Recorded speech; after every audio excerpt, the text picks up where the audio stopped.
Maintenant, cet axe-là, sur la Trinité, on pourrait carrément le diviser en deux, c'est-à-dire la partie, entre guillemets, théorique et celle qui est pratique. Donc la théorique, celle qu'on a fait, et maintenant on passe à celle qui est plus pratique, donc dans le culte, dans l'adoration même, et on va directement partir de ce postulat de départ, sur lequel on est tous les deux d'accord, donc les chrétiens et musulmans, concernant du coup l'adoration et qui mérite l'adoration.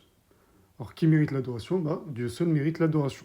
Il a le droit exclusif d'être adoré, de recevoir un culte, d'être l'objet du culte. Voilà, donc ça c'est le postulat de départ sur lequel on se met d'accord. Maintenant, qu'est-ce que ça implique? Eh ben, l'unicité et l'adoration exclusive via les trois personnes forcément. Donc, prenons d'abord la première, qui est si le Père est Dieu totalement, et ça dans la théologie chrétienne, c'est bel et bien le cas. Donc chaque personne divine, chaque hypostase est bel et bien Dieu totalement et entièrement. Ce n'est pas un Dieu, disons, à un tiers ou quelque chose comme ça. Non, le Père est Dieu totalement. Alors, implication directe, il mérite l'adoration exclusive. La même chose, si on prend le Fils, il est Dieu totalement, Jésus, il mérite l'adoration exclusive. Et enfin, si le Saint-Esprit, l'Esprit Saint est Dieu totalement, il mérite aussi l'adoration exclusive. Donc, adorer les trois en même temps, comme Dieu unique, crée un paradoxe logique. Soit l'unicité absolue est violée, soit l'adoration exclusive est donc partagée entre plusieurs, ce qui est impossible. On peut pas, il n'y a pas l'un qui peut avoir l'adoration exclusive et l'autre également peut disposer de l'adoration exclusive.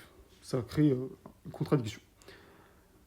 Forcément, la réplique classique qu'on va amener, la réplique classique chrétienne, c'est de différencier, c'est de faire le distinguo entre la nature et la personne. Entre la nature de ce qu'on est en train de parler ici, donc le Père, etc., en disant que c'est la nature divine, c'est un en essence, mais multiple en personne, donc ça ne contredit pas.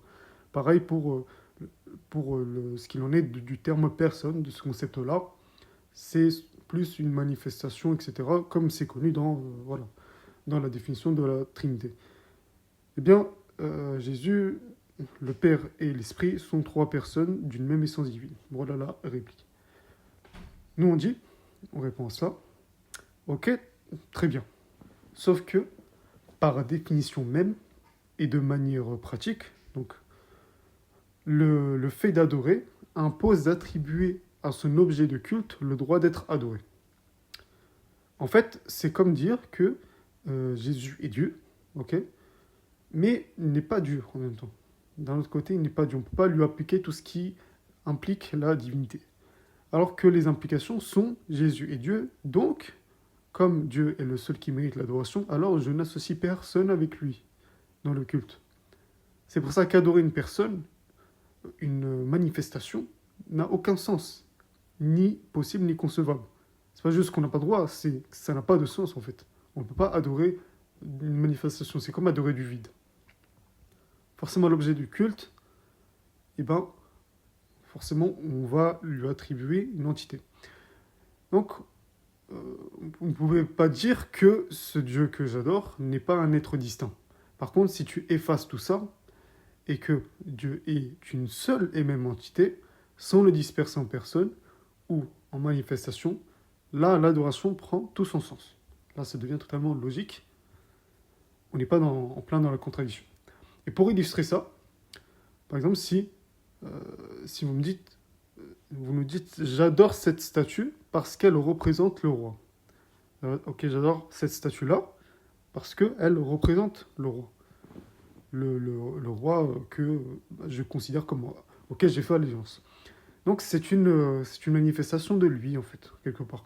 Pas parce qu'elle est le roi lui-même, mais que, voilà, vous prosternez devant elle, devant cette statue-là, et ben qu'est-ce qui s'est passé? Vous venez de créer simplement un objet de culte distinct. Même si ce n'était pas votre intention à la base.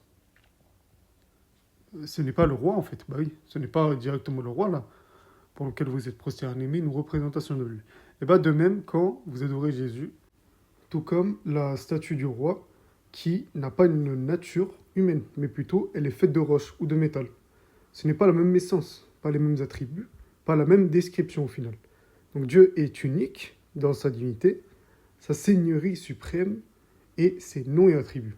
Alors que Jésus, lui, est son prophète, qui est humain, humain uniquement, et qui adorait son Seigneur à lui, qui adorait son Seigneur. C'était un adorateur.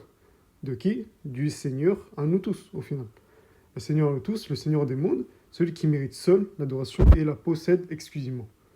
Lui vers qui l'adoration n'a qu'une seule direction, et pas plusieurs directions. D'où la formule qu'on dit La ilaha illallah. Il n'y a pas de divinité qui mérite d'être adorée, sauf Allah. Divinité, c'est-à-dire objet de culte, ce qui est adoré.